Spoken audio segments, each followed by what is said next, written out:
Hello and welcome. This video is about the role mapping plays as a powerful instrument to address urban challenges. First, I will talk briefly about water challenges in cities and how to realize low-carbon cities. This will help you understand how mapping can help planners and policymakers.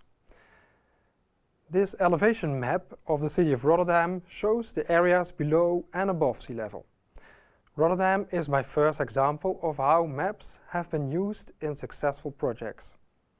In 2003, the city of Rotterdam was preparing a vision on how to deal with peak rainfall to prevent basements from flooding, but also to prevent sewage overflow.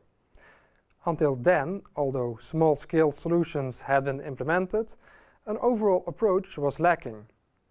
The city planners in Rotterdam prepared an entry for the Architecture Biennale 2005, for which they used the Rose water plan from the 1850s as an example. This plan was there to combat cholera epidemics, so the water had to be flushed from the canals. Instead of building a technocratic canal system, city architect Rose built canals in English landscape-style parks with quality housing around them. This not only provided a water solution, but also added a lot of quality of life to the city.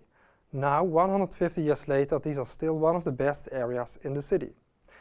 To create a 21st century version of this plan, information was needed on the required water capacity, for which the city was mapped per neighborhood.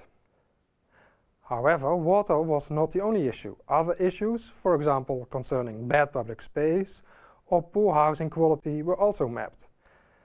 This was crucial to see how the water solutions for water could also solve other issues. The data and mapping made combining water solutions with social, economic and spatial issues possible. The Water City 2035 vision presented at the Architecture Biennale in 2005 was a result of interdisciplinary studies. Without political constraints, this map showed the dream of all the people who had worked on the project.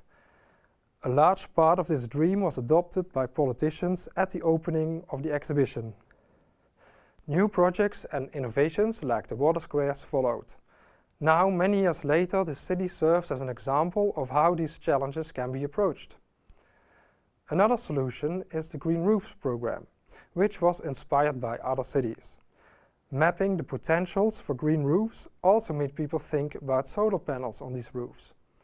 Later on, in the European Music Project, an energy atlas was set up. Talking about energy and looking at energy and low-carbon programs worldwide, there's always the question of how to move from a list of initial, obvious solutions towards an overall vision and from there to a tailor-made plan. The question was it possible to apply the water approach, the aim of which was to solve water issues and at the same time improve the quality of life? Could this be done for energy as well? The challenge was how to move from building level to neighborhood level and city level, as we already knew a lot of energy potentials at building level. So, looking at the Trias Energetica, which is actually a three-step approach, is 1.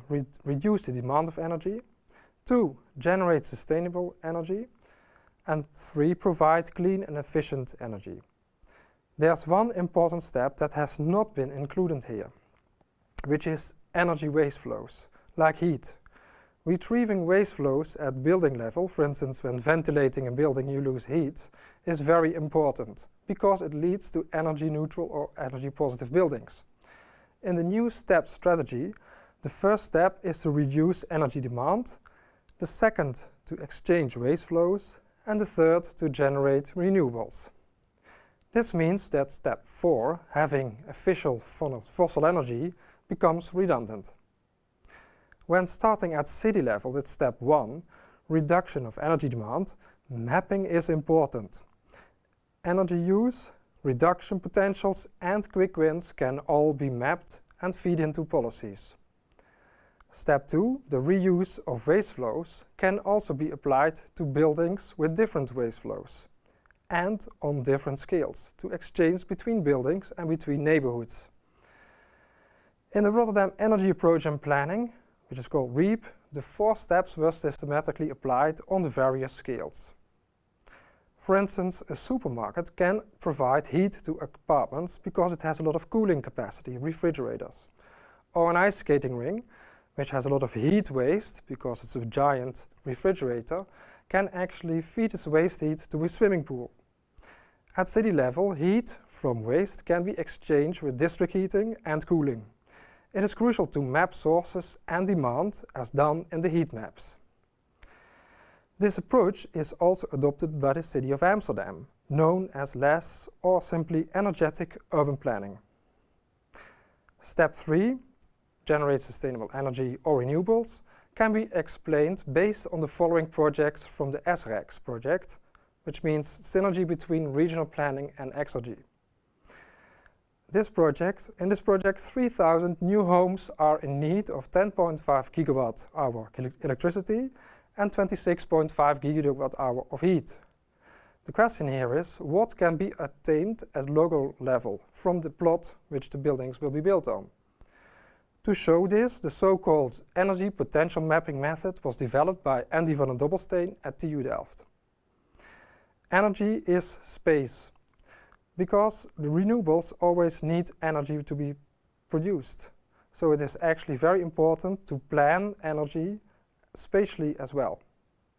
So for each renewable, the potentials that could be harvested was calculated. In this case, solar energy. Photovoltaics, 40 square meters per household, can deliver 12 gigawatt hours of electricity. Or 40 square meters of solar collectors. The energy potential is 35 gigawatt hour thermal per hour for the total. The energy potential of a large wind turbine at 100 meters for the whole area is about 160 gigawatt hours electricity.